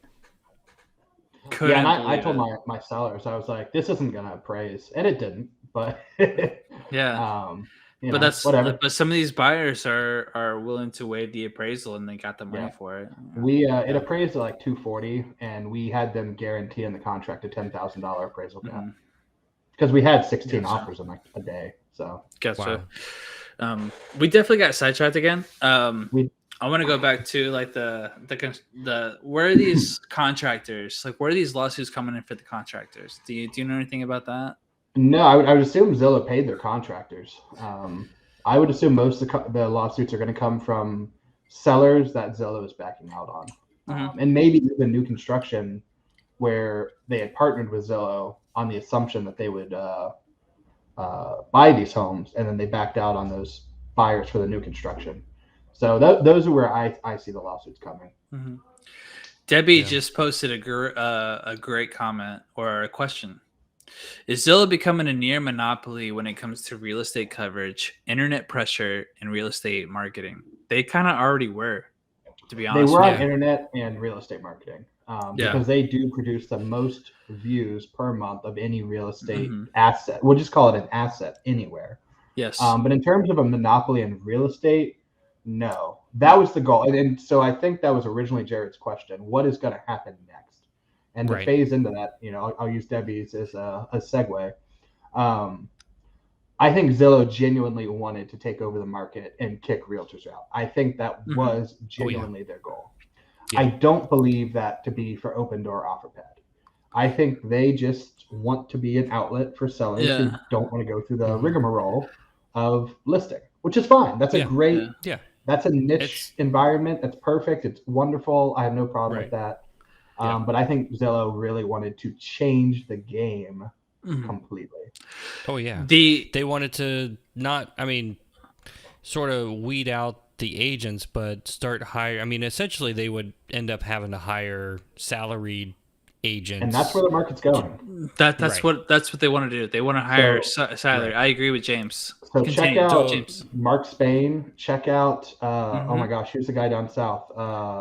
Oh boy, he does $1 billion a year. His company does. Fuck is that? Robert Slack. Oh God.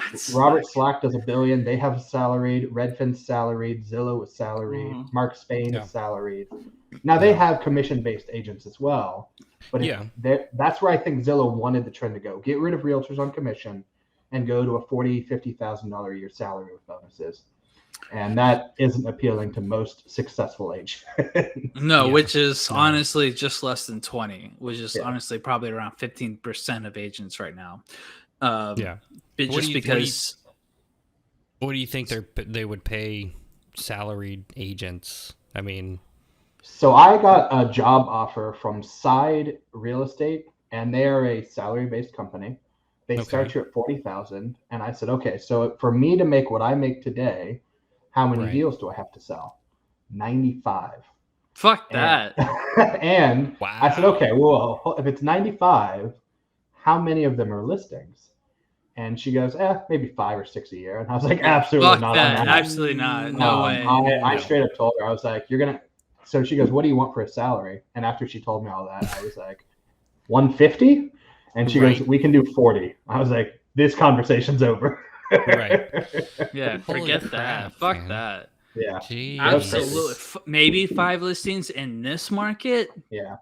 Here's the string. The kite's already outside for you. Yeah. And you got to remember, so those companies, they give you a region. So I'd be covering like Volusia, which includes Daytona, all the way down to Orange County, which includes Windermere. And that sounded awful. So, that is awful. That's absolutely awful. Yeah. But it is kind of trending towards that direction because if they're going to take over the world, that's what they want to do. They want to take agents, bring them on, and just make them just like a cold call. Well, the beauty of it is there's so many bad agents, right? That's the beauty of it. It works because everybody has a real estate horror story, and that stinks. Like I think all 3 of us are high producing and high performing and high customer service. Right. And I know personally, if Zillow had succeeded, I would have made the first, second, maybe third wave of agents jump in the boat. But at the end of the day, bad agents have made this industry a terrible, terrible profession. Yeah. When I ran for politics, I ran for city commission, and the only thing people said bad about me, I ran a clean campaign. I had no negative ads. I only stuck to topics. I had detailed, like book level of what I plan to do in my race. Yeah. And the only thing people said about me was, you're a realtor. That's the only thing. Wow. Yeah, I lived in because the city You're a for realtor. 32 years. I was born and raised. Yeah. if there's actually a list out there, I don't know who produced it in Yeah. terms of like trustworthiness. Yep. It We're was like down. we're Yeah. within like what the top 5, I think, for or actually less than that. It's like a mechanic, a lawyer, mechanic, realtor, and like Politician. doctor, Yeah. politician, and Yeah, stuff doctors like are that. high. Doctors are high. Yeah. So, So but it's the most trustworthy professions. yeah. So yeah, we're quite Interesting. low. Yeah, we're And that pretty stinks. low on the trustworthiness. And that stinks because the agents who perform at a high ethics level are also usually top performers in the industry anyway. Mhm. Right. But we'll call them the bad agents. I mean, it's not bad Yeah. ethics to talk about bad agents, you know. Yeah. Yeah, Chris is pointing to his customer service awards. Yeah. I got 3, and I'm gonna get a Wow. 4th one. Yeah, Oh, see, I don't show go off for there, those rate cowboy. surveys. Say what? I don't go for Way to those show rate off there, survey. cowboy. I go for the Google reviews that actually matter.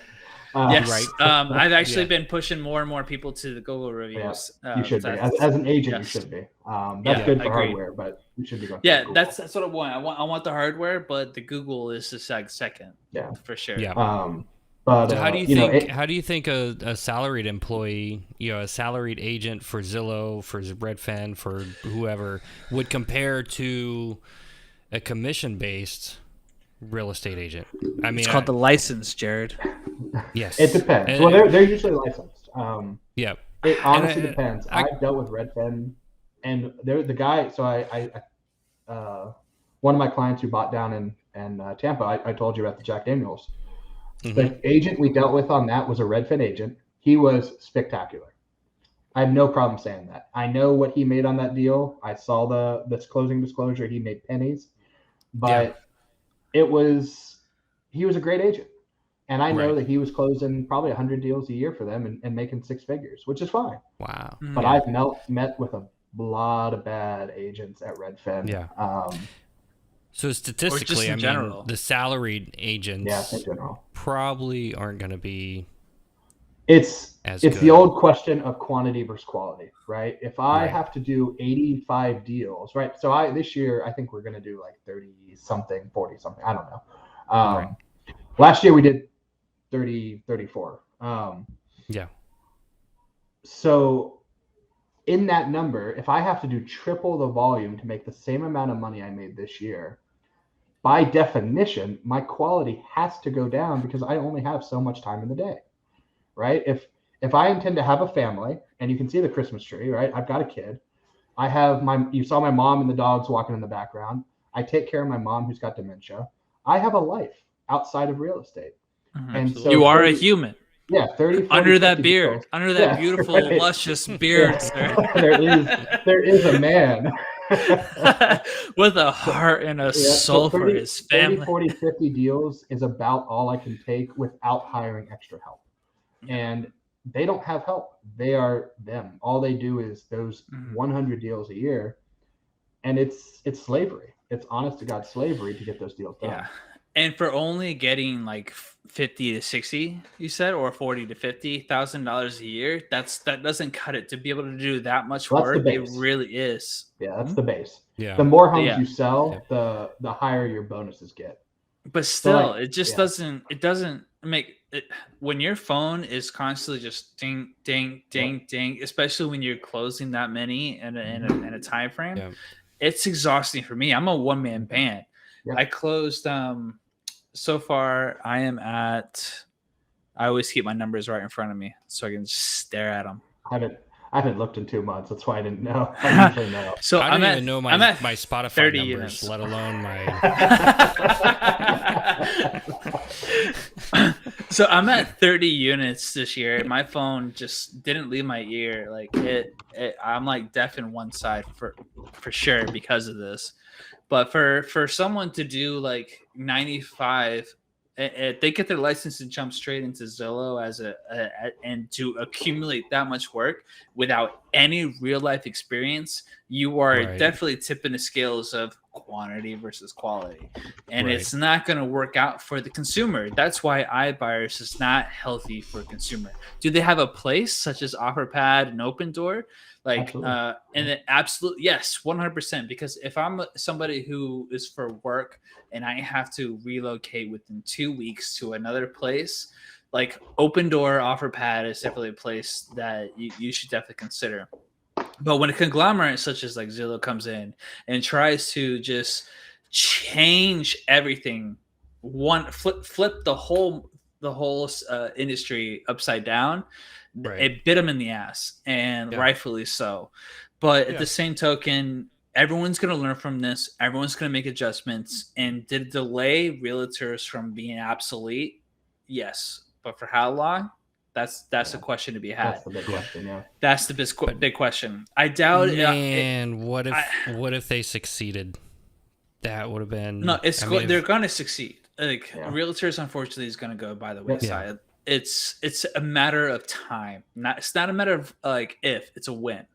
Right. And so I'm not a fan. The more the consumer has information, the better it is. And those us realtors that are able to survive it will be able to profit more, because as of right now, we're I think at like 20 to 22,000 license agents for Central Florida. It's more than that. Oh my god! That's my god! That's just Aura. Oh Jesus Yeah. Christ! That's so sickening. So I'll make it even worse for you. So Chris is making pains of terrible, agonizing. He's on, his last breaths. But so Central Florida Metro, which covers all the way from Volusia County all the way down to Osceola, Kissimmee area, that's Disney and whatnot. And keep going.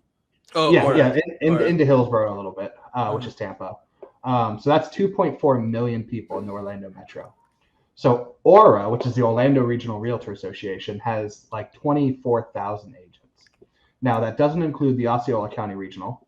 That doesn't include Brevard County. That doesn't include Space Coast. That doesn't include the West or East Volusia County Realtors. So when you include all of them, we're talking almost 50,000 realtors for 2.4 million people, which means more than 1% of every single person has a license. Compare that to how many doctors are in the same area. What, 1,000? Mm-hmm. Right. How many lawyers? 1,000? 2,000? Yeah. Yep. Everybody, you can throw a rock into a crowd and you'll hit 3 realtors. I agree, 100%. But so everybody has a friend that's a realtor. It seems like. But as a consumer, it's so important to like ask around. Like if you want to give your friend like an opportunity, awesome. But if you want someone that's going to give you quality, or someone that's going to actually go to bat and has the experience, you need to look and evaluate like who different, at least 3. But 3 of them are going to be bad. You just have to ensure that if your friend is a realtor, because obviously I have friends, I'm a pretty popular guy, but you have to ensure that your friend who is the realtor can do the job that needs to be done. So yes, if you have a friend because we always reference like, oh, your friend that's a realtor, stay away. Don't stay away. Make sure he's going to do the right job. And if he, or she, sorry, they, whatever. Zer. Sorry. Anyways, but like you're right. But if they are new, then and ask them, do they have a mentor that they can reach out to help facilitate when things start getting a little hairy?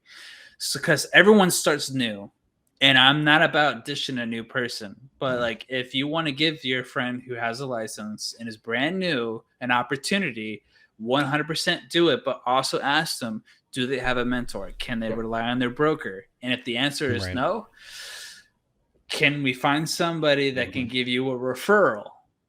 Yeah. At least you're getting paid for it. I'll take 2 of those. So I had a buddy who said, hey man, my cousin, my direct cousin who lives down the road from me is a realtor. And I said, that's great. Is he experienced? He goes, he sells homes for 99.8% of list price. I said, okay, that's great. How long is that timeline? He goes, oh, he's been doing it all this year. I said, bro, everybody's selling it for 100 to 101% this year. This is last year. And I said, I've been selling 99.8% list price since I started 6 years ago. That is my rolling 6-year average. And as soon as I said that, he goes, "Oh, you're the agent, buddy. You're taking it." But then to Chris's point, I'm mentoring an agent within Century 21 on Clark, and he had a listing appointment, and the seller goes, "Hey man, I loved your stuff. Your marketing was on point." I mean, him and I drilled it. He was an agent with Coldwell before he came over, but so he kind of knew how to do it. So he drilled the listing appointment, absolutely crushed it. But the guy goes, "You've never sold a home before. Like you've never listed a home before." And he didn't know how to come back. So he came back, he called me, and I said, "You call that seller right now and you tell him you have a mentor who sells 8 million a year every year and has been named top 20 under 40 realtors in Orlando, who beat cancer, who did all of this. You tell him I will help you in any way you need." Man. And he got listed. And he wears a kilt. Yes, and he wears a kilt. So I told him, I was like, "You use our broker's stats, you use my stats, all of it, it, bro. Yeah, like, I'm in your corner, therefore you are me." Right, James. Right, Jared, didn't our broker say that we're top 3 now for Century 21 office? I don't listen to the monthly reports.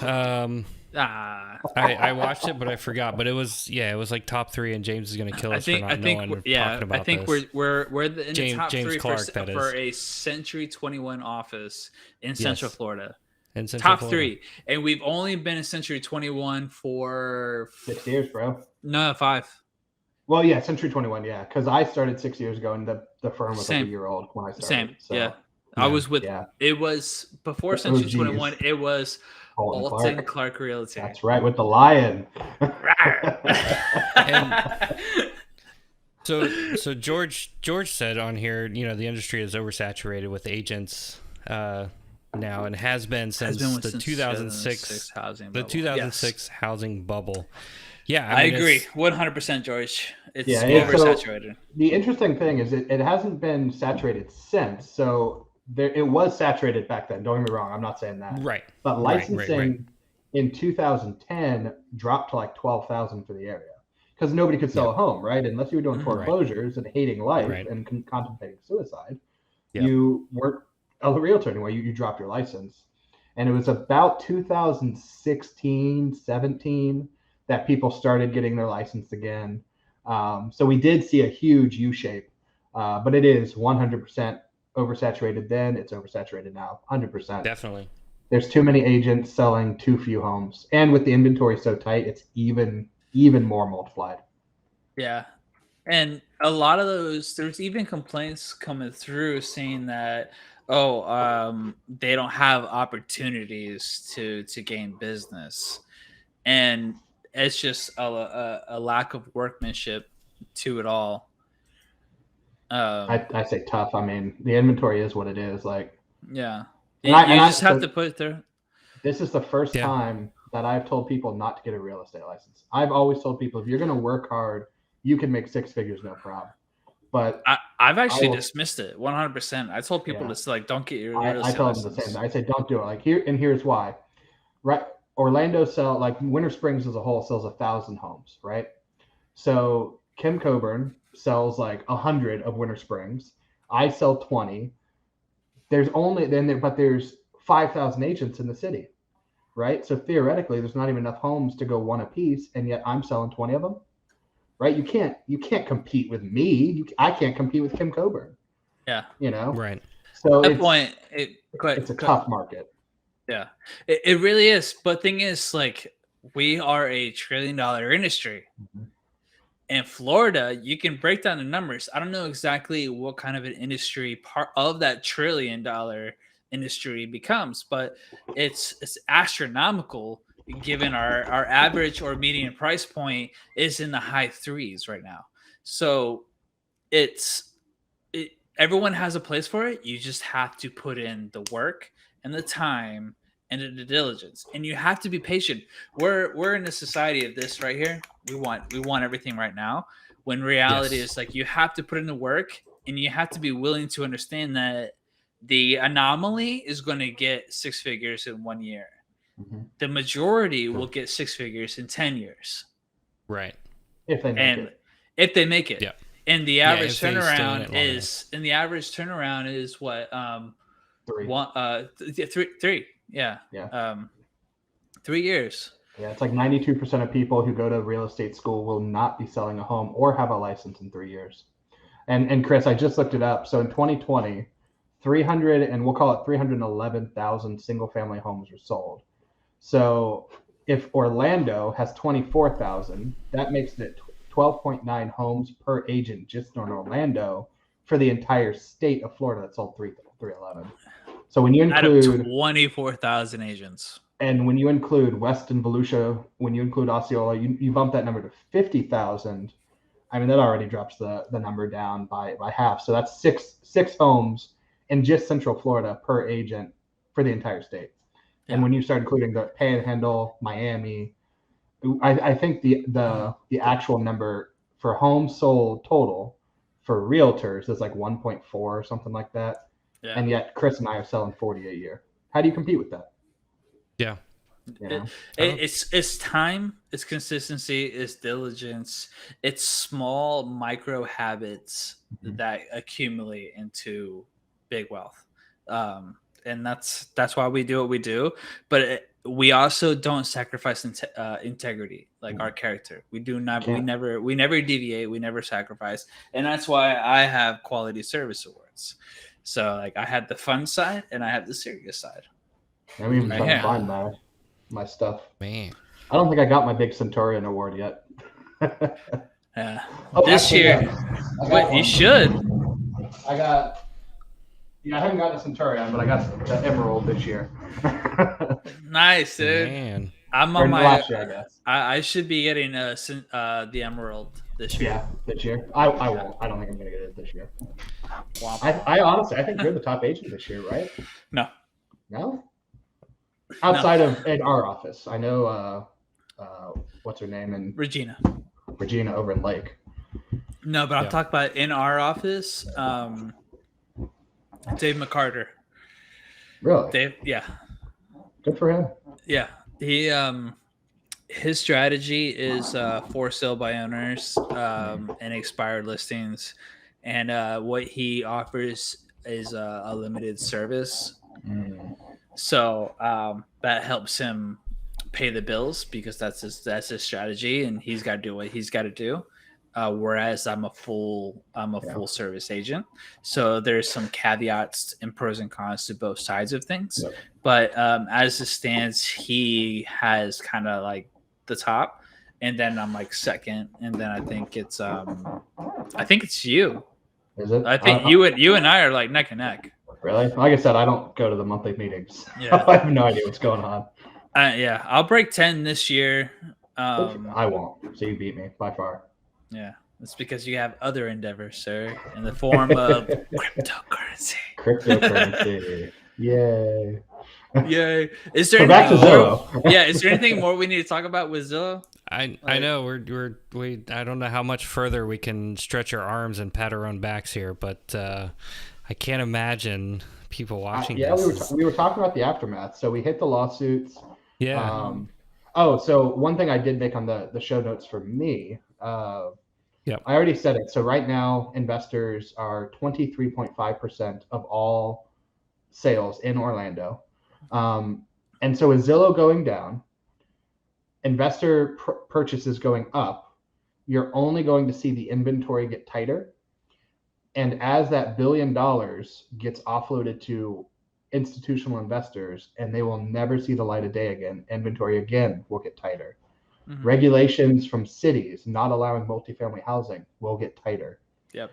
And the one thing that people really don't think about, so we have affordable housing programs in our state in the form of the Sadowski Trust. The programs you see on the county level, they have a cap, a state set cap of $219,000. And it excludes condos. So that limits you to townhouses because you can't find a single family home for $219,000 in Central Florida. No, unless you go out. Unless you go into the boonies, or it's going to need a lot of repairs, which a lot of first-time home buyers will not purchase. Yes. For good reason. Right. For good reason. For great reasons. Great reasons. But That 219 is just not keeping up with the market. That should be at least 280. The conventional loans just went to what, 687 this year? FHA went to 435 or something. It's right around there. Give or take 1,000 or two. So the government has said a first-time home buyer using FHA can buy up to 435,000, but our state government in Florida has said 219 is the most we'll do. It's not sustainable. No. The middle class will continue to lose grip on American home ownership. And it's depressing. It's extremely depressing because the middle class is like so wide and they just want it to go. It seems like that. It seems like they just want to go with this, whether it be go north or go south. We've never had more millionaires being than today. Like on a daily basis, we've never seen more millionaires on a daily basis in any time in recorded history. But the same token, with that number going like this, they're going this, but they're also going south.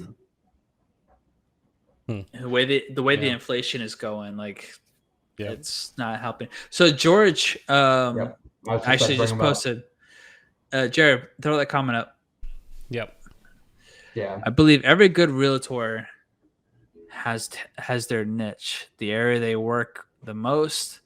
I buy and sell homes often. I always try to find a realtor that is familiar. Thank you. That is familiar with the neighborhood. I won't use realtor that sells out a lot of homes in South Orlando to list my home in West Orlando. And so that's an amazing piece. And I love George's I love George's outlook on this. He just wants a good realtor. That's all he wants. Right. He understands the value of a realtor. He understands the value of neighborhood leaders. And that's a beautiful thing. Like that is an educated seller right there. Honestly, like I can't fault him for that. He's done this. He also has skin in the game as a realtor himself. No, so George is he's a friend of mine. So he does a lot of construction. He's one of the guys I wanted to have on the show about building homes and construction and things like that. Oh, that's awesome. But he's not a realtor himself, but he has bought. Flipped a couple of several homes around Orlando, things like that. So, I think his point though, like I live in Winter Springs. I live and breathe Winter Springs. I was born and raised here. I know every single building. I know every single neighborhood. I mean, I was a dispatcher for 911, so Seminole County as a whole, I know very well. And I was born and raised in Winter Springs, therefore Seminole. So I feel very comfortable in the entire county. But I'll be honest, if you ask me to sell a home in Windermere, I'll do it because I have access to their numbers and I'm a finance guy. But if I went into an interview with George and says, James, you just don't sell homes in Windermere, I'd be like, bro, that's a perfectly valid concern. Realtor does. That's great, man. I appreciate your time. Thank you. Yeah. He understands. But on the flip side of that, though, we're in such a digital world, a digital age today that, just because I live in New Smyrna Beach doesn't mean I only sell homes in New Smyrna Beach. I can go in, just like you said, James, I can go in and find stats on any county, any city, any zip code, any, break it down however you want throughout the state of Florida. And I could be just as educated as any agent that lives in that particular area and do just as good of a job. See, I disagree if you're doing this a one-time. Like you live in New Smyrna. Now you could probably do it in Longwood or Winter Springs because we have a lot of turnover. Right. Or at least we have 10%. So you've got enough comps to justify.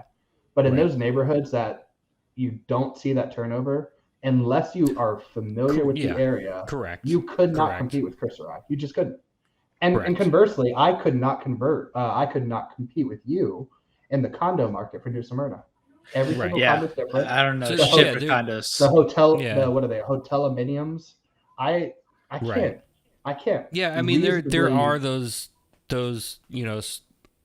specific niches or that those specific areas, but in general, I mean, the information is out there. I mean, I kind of look at it. The information is out there. If I want to go sell a home in Pearson or Ocala, or I've helped people buy homes down in Punta Gorda. Whatever it is, you do the research and you figure out what home. I mean, what homes are selling for. You find the comps. You find, Let me give you an example that totally downplays that. So Winter Okay. Park, you have Winter Park, and actually we have an agent who used to live in this particular area, Sylvia. She lived on this home that her particular home was worth gobs of money, and I won't say how much because of her privacy, but a good amount of money. Not so. She asked me to help her with the comps. Okay, no problem.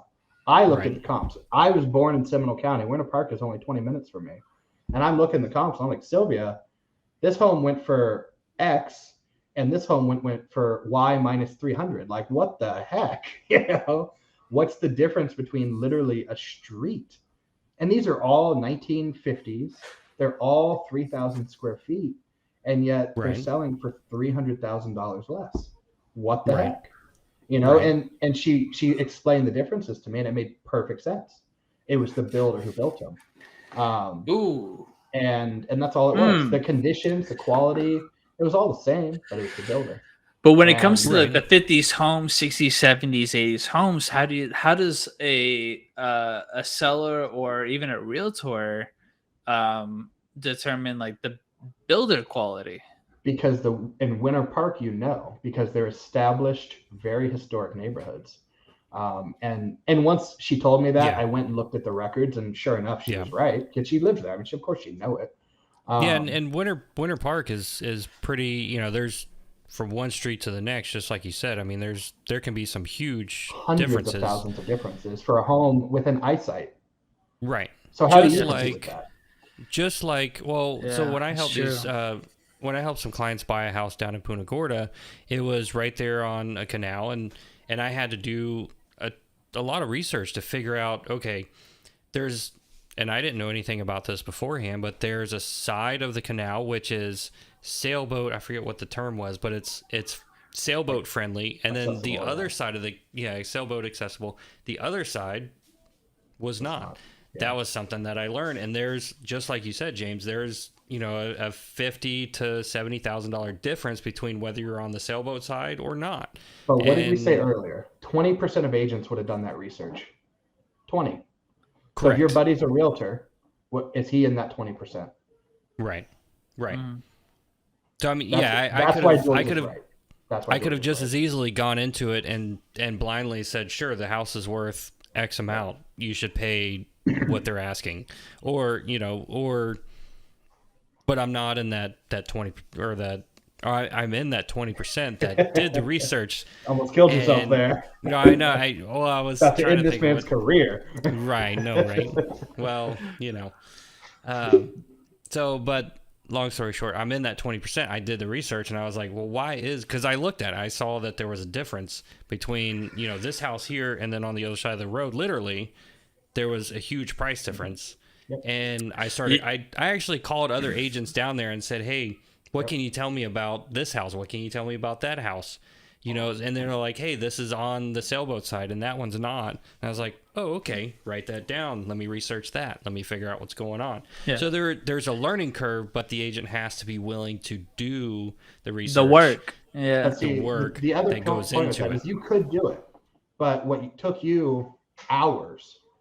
If I was a local agent, if I was an expert, like George is saying, if I was an expert, that's going to take me 6 minutes. And who would you rather have sell your home? The guy who has to do 5 hours of research to learn one thing, or the dude who just knows it?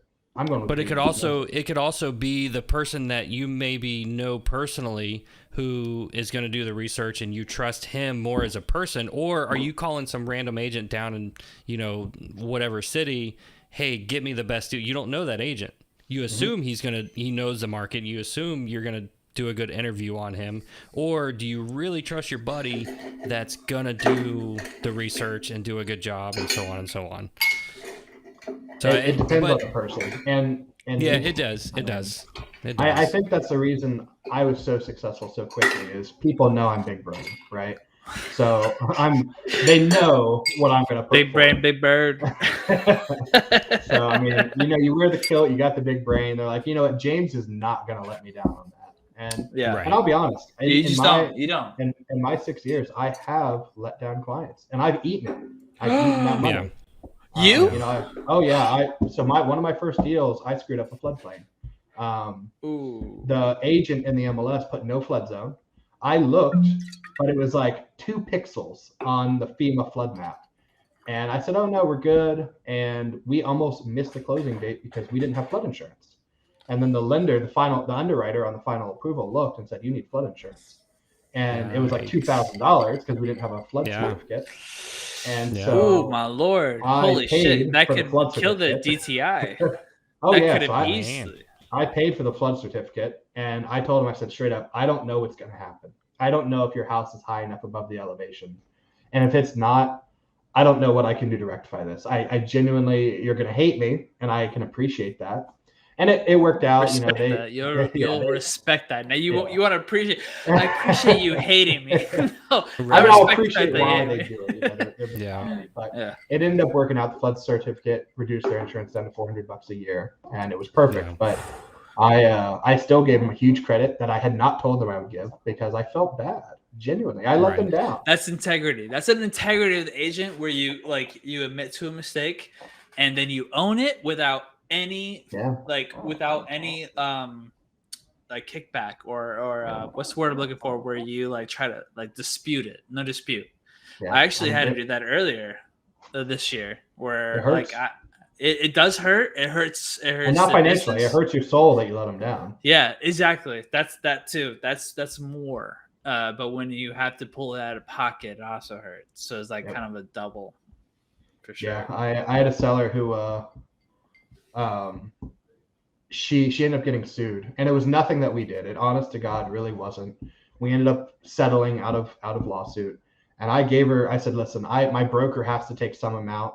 If you can just pay me that commission to get him his cut that he's happy with, I will waive the rest of my commission. And I had no obligation to do that, but I felt bad. She got sued over really nothing.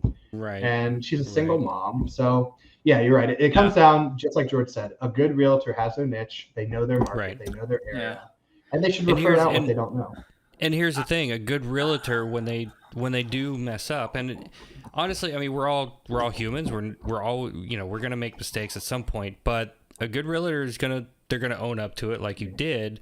They're going to sacrifice part of their commission or maybe their whole commission to make it right. And to be honest, I mean, that for me, that goes a lot farther than, the person that is just in it for strictly the money. They're not in it to do a good job. They're just in it to be like, sure, I'm going to get you a good deal. Sure, whatever. Let's be honest. We're all in it for the money.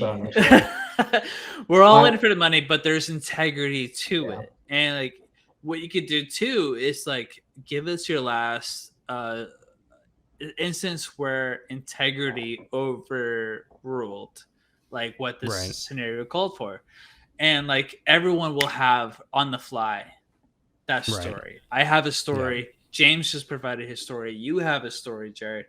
So you can ask that question, what kind of integrity do you have? And the agent should be able to provide a story on the fly. Yeah. Yeah. If they can't, they haven't crossed that boundary yet, or they just are not equipped. Right. Yeah. Yep. Yeah, absolutely. So I think that's a good way to wrap this up. But yeah, let's we're 2 hours in. So I mean, with iBuyers, I mean, I don't know about y'all. I just poured glass number 4 probably. So. Oh man. Not me. So boy.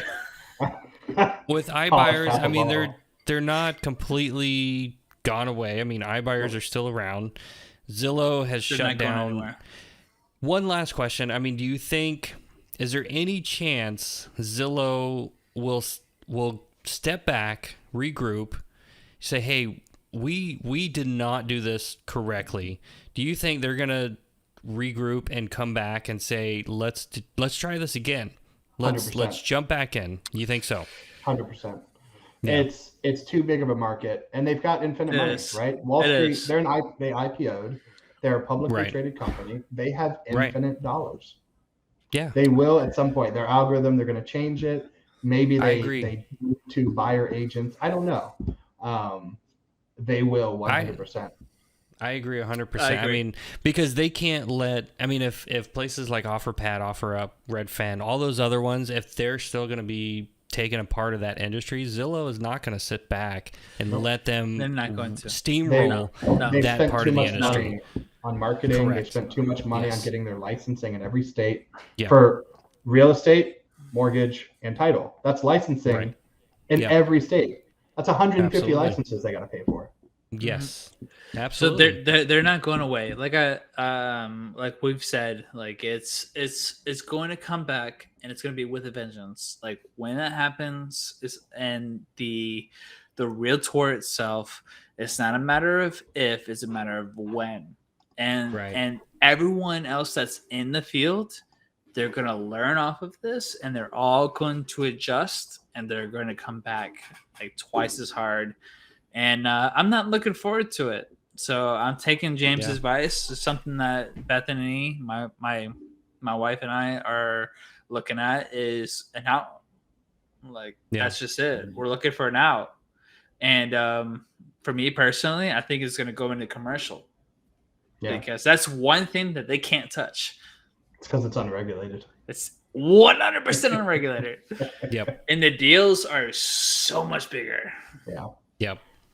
So, but that pretty much wraps it. I mean, Zillow's going to stay around. They're still here. They're not out of business. They're going to be back in the iBuyer business. They're going to be competing at some point. It's not going to be, this month, next month, whatever. But they'll be back. They'll be back. So, once they clear up their lawsuits and they clear up the mess that they created for themselves, and their CEO goes back to the bench, he recoups, and he's going to get another, at bat, and he's going to come out there and he's going to be swinging for the fences again. He's said it before. I give it 2 years. I give it 2 years before they come back. They have to let the lawsuits run its course. Yep. And then during that time, during that interim, they're going to be planning based off of that, based off of the recourses of the lawsuits. Yep. And then they're going to go. I won't give a time frame, but I will say that the CEO of Zillow is the same guy that founded Expedia. Yep. Yes. So he basically put travel agents out of business. And it's all about information. That's all Zillow does is information. Yep. So. Yes. So and he's a brilliant man. There's no discrediting whatsoever, but Zillow is the devil. Yep. So because Mama says so. So there's also one thing I want to address, and James, I want to have you back on, and it's regarding buyers agents commissions and the DOJ. You think I know about that, do you? Yes, I do. You would be correct. I've been following the 2 lawsuits very closely. Me too. So there's something else that's something entirely separate that I want to address, because agents are out, but it doesn't say that listing agents are out. Yeah, and that's also, I mean, we talked that Zillow is really forcing the agents out. There are multiple components that is changing the real estate landscape that the consumer has no idea. And like Chris brought it up, the commissions are changing due to lawsuits. We're getting changed because of NAR. We're having changes because of the federal government. We're having changes because of competition.